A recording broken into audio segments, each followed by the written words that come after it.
গাজায় ৫০ দিনের যুদ্ধবিরতির নতুন প্রস্তাব দিয়েছেন ট্রাম্পের মধ্যপ্রাচ্য বিষয়ক দূত।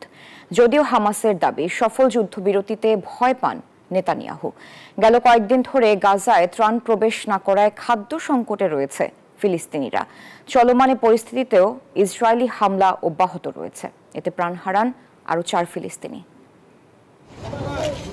গাজায় যুদ্ধবিরতি আলোচনা নিয়ে বেশ কিছুদিন ধরেই চলছে নানা নাটকীয়তা। এ পরিস্থিতিতেও উপত্যকাটিতে আগ্রাসন অব্যাহত রেখেছে নেতানিয়াহু বাহিনী।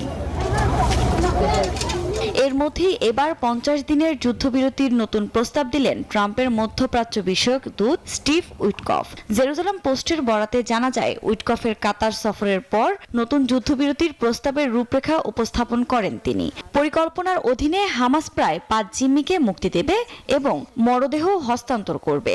বিনিময়ে ইসরায়েল ৫০ দিনের যুদ্ধবিরতির অনুমতি দেবে। এছাড়াও ৫০ দিনের যুদ্ধবিরতির চলমান থাকা অবস্থায় এটি আরও বাড়ানোর জন্য আলোচনা করা হবে। এতে গাজায় মানবিক সহায়তা আবারও শুরু করার বিষয়টি অন্তর্ভুক্ত রয়েছে।